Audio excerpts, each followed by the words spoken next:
gawa, paglingkod sa'yo'y aming panata. Lahat ng pagsubok, di namin iiwasan. Kasama mo kami sa laban. Serbisyo, tagumpay, alay sa'yo. Puso ang puhunan sa bawat serbisyo. Walang iwanan, laging kasama. Bawat isa'y mahalaga. Magandang araw po sa inyo. Ito ang serbisyong tagumpay. Naglabas ang pamahalaan ng bagong direktiba upang tugunan ang epekto ng pagtaas ng presyo ng langis sa pandaigdigang merkado.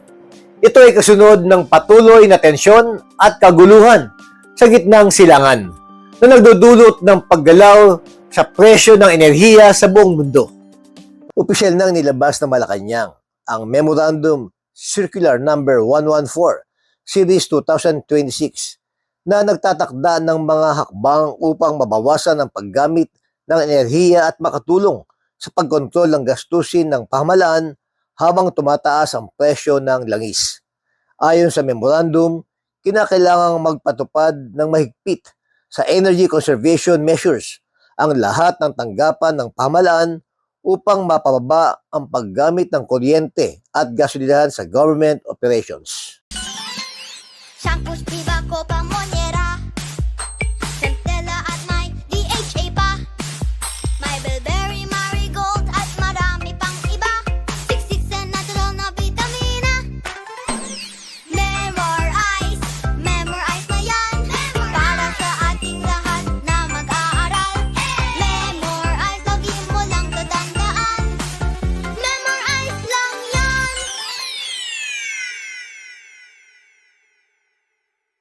Sa ilalim ng direktiba, inaatasan ang mga ahensya ng gobyerno na magbawas ng 10% hanggang 20% sa paggamit ng kuryente at gasolinahan. Itakda sa 24 degrees Celsius ang temperature ng air conditioning sa mga opisina. Patayin ang mga ilaw at electronic equipment kapag hindi ginagamit. Gumamit ng sleep mode sa mga office equipment upang makatipid sa enerhiya. At bawasan ang paggamit ng elevator kung hindi kinakailangan. Kasama rin sa mga hakbang ang pagsasagawa ng virtual meetings at paglimit sa non-essential travel upang mabawasan ang konsumo ng fuel. Bilang bahagi ng energy saving measures, pansamantala ring ipinatutupad ang 4-day on-site work arrangement sa ilang tanggapan ng pamahalaan simula Marso 9, 2026 sa pamamagitan ng compressed work week o work from home schedule.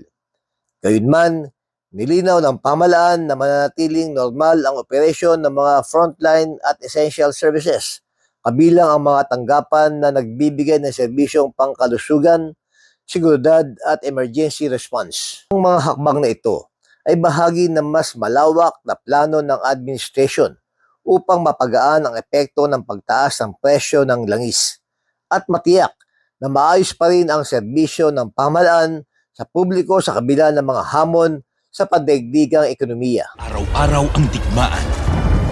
Umaga't gabi sumasabak sa laban. Dapat protektado ka outside at inside. Immune Advance contains 4 active ingredients gaya ng lagundi, malunggay, non-acidic vitamin C at zinc. Tulong pampatibay resistensya para tulong proteksyon. Isama pa ang proper diet at exercise. Para katawan ay handa, Immune Advance helps support a healthy immune system. Immune Advance ang sandata. No approved therapeutic claims. Ang Immune Advance ay hindi gamot at hindi dapat gamiting panggamot sa anumang uri ng sakit. Available in Shopee, Lazada, and other leading drugstores. Sa harap ng pagbabago sa presyo ng enerhiya sa buong mundo, mahalaga ang pagtutulungan ng pamahalaan at mamamayan sa pagtitipid ng enerhiya. Sa pamamagitan ng mga hakbang na ito, layunin ng pamahalaan na mapanatiling maayos ang serbisyo publiko habang hinaharap ang mga hamon ng ekonomiya.